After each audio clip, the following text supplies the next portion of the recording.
Bueno, y muchas veces hablamos del rol de los medios de comunicación, ¿no? De determinadas situaciones y también cómo son a veces motor para visibilizar Sí, injusticias, maltratos y demás. Todos sabemos lo que ocurrió hace unos días aquí en este programa con el fiscal Santiago Terán, con este representante del Poder Judicial de la provincia de Neuquén, y sabemos también las repercusiones que tuvo esta situación, tanto a nivel judicial en la propia provincia, con este jury de enjuiciamiento que ya comenzó, pero también en varios organismos del Estado, ujú, justamente sobre esto de, bueno, ¿vale todo en un medio de comunicación? ¿Vale todo en un canal y durante una entrevista? Estamos ya en comunicación con Miriam Lewin, ella es defensora del público de servicios de comunicación audiovisual, a quien ya saludamos. Miriam, ¿cómo estás? Buenas tardes.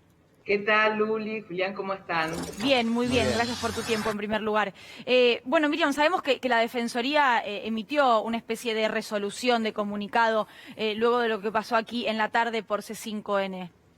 Sí, en general en la Defensoría se reciben consultas y reclamos de las audiencias y estas consultas y reclamos en la mayor parte de los casos se refieren a cómo actúa el medio de comunicación, no Ujú. cómo actúa un entrevistado, como en Ujú. este caso.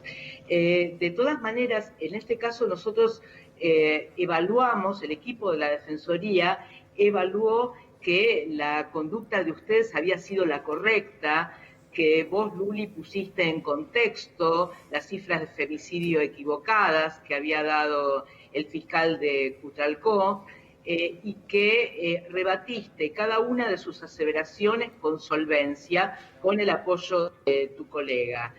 De manera que, a pesar de que la actuación del medio de comunicación, en este caso de 5N, había sido inobjetable, la Defensoría consideró que era importante señalar que las expresiones del fiscal, en su forma y en su contenido, habían constituido violencia simbólica, psicológica y mediática hacia las mujeres. Ujú.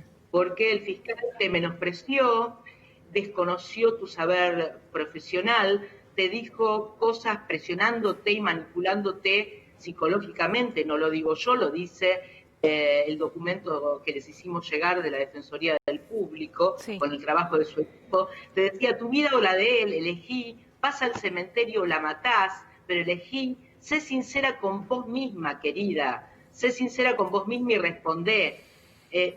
Conmigo no te vas a hacer la torita, te estás atropellando con las palabras. Es decir, esto no iba Ujú. solamente dirigido a vos, No. era un hecho de violencia dirigido a todas las mujeres. Cuando se genera en un medio de comunicación una situación como esta, esto apunta a que las mujeres no emitamos nuestra opinión autorizada, que las mujeres y las diversidades, las personas trans, travestis, no salgan a la escena pública como lo estás haciendo vos, con su formación profesional, con su solidez, a discutirle a alguien que, como en este caso, encarna Ujú. la voz de la sociedad patriarcal. Ujú. Ujú. Miriam, Eh, sí, oh, perdón. sí, Julián, Sí, no, no, no, sí. continúa, por favor. No, lo que quería señalar es que el fiscal no se dirigía a vos, ¿no? El Claro. fiscal se dirigía y Ujú. con mucha virulencia Así es. a tu colega mujer y esto no es casual. No, desde ya, No, no, desde ya. por supuesto. La verdad que, digo, si cabe nuevamente hacer un repudio, digo, yo repudio todo lo que pasó. Pero también al mismo tiempo digo que qué valioso en un punto, ¿no? Esto a veces que lo conversamos con Luli, qué valioso que haya tenido lugar porque quedó a la vista de todos la forma en la cual se manejó este hombre, la forma violenta. Bueno, digamos, la verdad es que en algún punto uno vuelve a ese momento y la verdad es que a todas luces digo, afortunadamente pasó lo que pasó de esa manera, ¿no? De esa manera, pero siempre lo que aclaramos es que la mujer que está recibiendo esa violencia no necesariamente tiene muchas veces todas las herramientas para poder defenderse. Entonces, digo, eso me parece importante. Quería preguntarte esto. ¿cómo tiene que reaccionar en este caso un medio de comunicación? Porque finalmente esto pasó en C5N, pasó de la forma que vos estás consignando, pero digo, también uno escucha y asiste en muchos medios en la Argentina a situaciones que se le parecen bastante, incluso hasta de los propios conductores de programas de radio. Digo, la verdad que uno lo escucha bastante y lo ve bastante también en televisión. Digo, ¿qué pasa en esas circunstancias?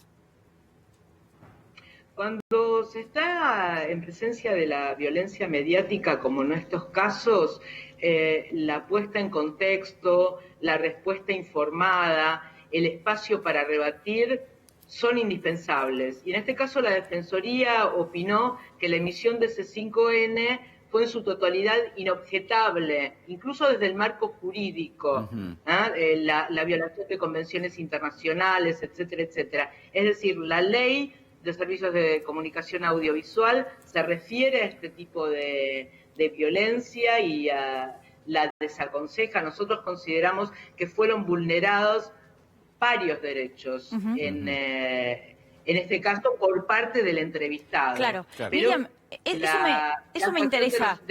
De los conductores, sí. Lo que vos remarcás mucho, y está buenísimo, que en este caso en particular, con el fiscal Santiago Terán, de hecho es una colega también la que es denunciante de algún modo ante la Defensoría, es decir, yo como televidente lo que estoy viendo me genera una situación de incomodidad, voy y lo denuncio. Pero ¿qué pasa cuando es el comunicador, la comunicadora, el que emite un mensaje que tiene, digamos, un lado A y un lado B? Y me refiero específicamente a lo que ocurre en estos últimos días con el dióxido de cloro.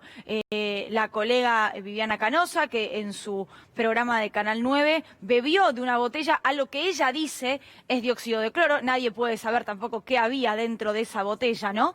Pero lo cierto es que ahora ya hay una causa abierta y hay casos, lamentablemente, en la República Argentina de personas que se está investigando si murieron justamente por consumir dióxido de cloro. ¿Cómo se trabaja en ese caso en el que el comunicador es el que de algún modo está al borde de la cornisa? En el caso específico que mencionás, la Defensoría al jueves pasado había recibido referido a esto y los reclamos se multiplicaron incluso después de la intervención de la Defensoría del Público. Los equipos de la Defensoría elaboraron un dictamen, se sabe que el dióxido de cloro no tiene ninguna propiedad beneficiosa para la salud y en cambio entraña un riesgo para la salud de la población. De manera que la recomendación de la Defensoría emitida y entregada tanto al canal de televisión como a la productora fue la de ofrecer un espacio equivalente para que los especialistas en el tema alertaran de los peligros de este consumo. La verdad es que tenemos que decir la actitud dialoguista, la actitud abierta, en el sentido de acercar posiciones, que es el espíritu de la Defensoría, fue encontrada tanto por parte del canal como por parte de la producción del programa. De manera que estamos trabajando codo a codo con la Red Argentina de Periodistas Científicos para que el hecho desafortunado de haber presuntamente, como bien lo decías, Luli, bebido al aire dióxido de cloro sea reparado. Claro. Miriam, en las últimas horas, aquí en C5N, también tuvimos otro capítulo, creo yo, de algo que, bueno, que por supuesto nos dejó a todos helados, por un lado, conmovidos por otro, pero que también tiene que tener un abordaje, y en este caso lo que quiero preguntarte es vinculado a nuestra amiga, nuestra compañera, conductora, Mariela Fernández, ¿no? Que en el día de ayer, en el marco de una entrevista, bueno, brindó un testimonio público muy valioso, pero también, por supuesto, muy triste, vinculado a algo que le pasó a ella cuando era pequeña, un caso de abuso. Y un poco la pregunta que quiero hacerte es cómo se tratan estos casos en televisión o en los medios en general, y cuál es el marco que ustedes le ponen para analizar si algo estuvo bien hecho o mal hecho. Es mi hermano. En épocas de pandemia, claramente, Sí. Niños y niñas están aislados. De manera que la potencialidad del daño y la imposibilidad de denunciarlo en el aislamiento se acentúan. Ustedes saben que yo en mi recorrido como periodista he cubierto numerosos casos de abuso sexual que tuvieron como víctima a niños, varones y niñas. Es muy difícil de denunciar, mucha gente guarda silencio durante décadas, Sí. Y una de las cosas que hay que evitar es la revictimización de la persona. La persona tiene sus tiempos para hablar. En general son tiempos que tienen que ver con un proceso interno. Y hay que respetar la voluntad de la persona, de la víctima, de exponerse o no.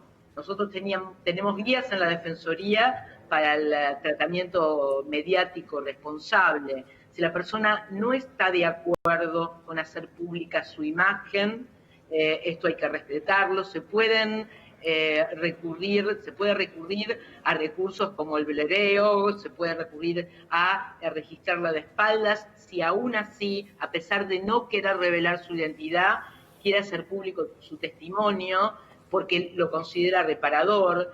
Hay que estar en contacto con quienes probablemente traten, los terapeutas de esta persona, para ver de qué manera esto puede tener consecuencias en la salud mental de esta persona. Hay múltiples ejes que analizar, pero en el caso que ustedes mencionan, evidentemente, esta compañera, esta colega, tenía la necesidad de revelar aquello que había pasado. Totalmente. Y cuando esto sucede, esto tiene un efecto benéfico y alienta a otras personas que pueden estar guardando silencio, ya sea hacer la denuncia o hacer el hecho público. Miriam, te queremos agradecer por tu tiempo, por también hablar de estos temas en televisión, ¿no? Digo, cómo tratarlos, cómo hablarlos en televisión, en la radio o hasta en casa, ¿no? Con la familia o con los amigos, me parece que es la manera de ir sacándolos de abajo de la alfombra. Así que muchísimas gracias. Muchísimas gracias. Quiero cerrar, si me permitís, felicitándolos a ambos y a todo el equipo por haber manejado de manera excelente la situación. Invito a todos aquellos y aquellas que se sientan estereotipados, criminalizados, invisibilizados, que se sientan a disgusto sobre aquello que ven en algún medio de comunicación, a consultar o reclamar en la página de la Defensoría del Público, que es defensadelpublico.gov.ar. Gracias, Miriam.